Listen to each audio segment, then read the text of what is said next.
Pregnancy டைமில் காலையில் எந்திரிக்கிறதே கஷ்டம். இல்லை காலையில் மழையில் செம்ம மொடையாக இருக்குது எந்திரிக்கிறதுக்கு.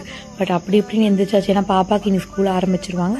நானுமே ரொட்டீனை கொஞ்சம் மாற்றிக்கணும் அப்படிங்கிறதுக்காக காலையில் எந்திரிச்சோன்னே பார்த்தீங்கன்னா சண்டே லெஃப்ட் ஓவர் நான்வெஜ்லாம் இருந்ததுனால பெருசாக குக்கிங் வேலை இல்லைங்க.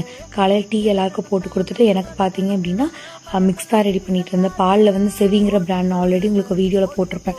அவங்களோட தான் மார்னிங்லாம் குடிச்சிக்கிட்டு இருக்கேன். ஸோ அதை தான் நல்லா மிக்ஸ் பண்ணி ஒரு டம்ளர் காலையிலே குடிச்சாச்சுங்க. குடிச்சு முடிச்சுட்டு பார்த்தீங்கன்னா நேற்று லெஃப்ட் ஓவர் ரைஸ்க்கு வந்து புளி தொளிச்சு வச்சுருந்துச்சு. சரி புளி சாப்பாடு செஞ்சு கூட ஃபிஷ்ஷும் ஃப்ரை பண்ணிக்கலாம்னு சொல்லிட்டு அதை தான் மார்னிங் பிரேக்ஃபாஸ்ட் எடுத்துக்கிட்டேன்.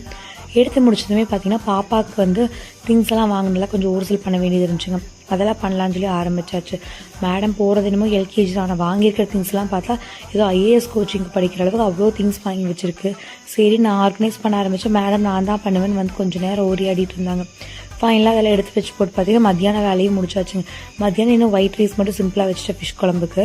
அண்ட் ஆல்சோ பார்த்தீங்கன்னா நான் மேக்ஸிமம் இந்த மார்னிங் பிரேக்ஃபாஸ்ட்டுக்கும் லஞ்சுக்கும் இடையில வந்து ஜூஸ் போட்டு குடிக்கிறது வழக்கமாக வச்சுருக்கோம். எல்லா ஃப்ரூட்ஸும் போட மாட்டேன். ஜஸ்ட் இந்த சாத்துக்குடி ஆரஞ்செல்லாம் இருந்தால் மட்டும் ஜூஸ் போட்டுக்குவேன். மேக்ஸிமம் நீங்களும் இந்த ஜூஸ் வந்து அயன் டேப்லெட் எடுக்கும்போது ட்ரை பண்ணுங்கள். உண்மையுமே நல்ல ஒரு ரிசல்ட் இருக்குங்க. முடிச்சுட்டு பார்த்தீங்கன்னா இன்றைக்கி கொஞ்சம் கிளைமேட் மாறுச்சு. சரி கையோ ட்ரெஸ் எல்லாம் துவைச்சு போடலான்னு சொல்லிட்டு துவைச்சு போட ஆரம்பிச்சாச்சுங்க. என்ன இன்னும் 2 நாள் தான் மேடம் ஸ்கூலுக்கு கிளம்பிடுவாங்க.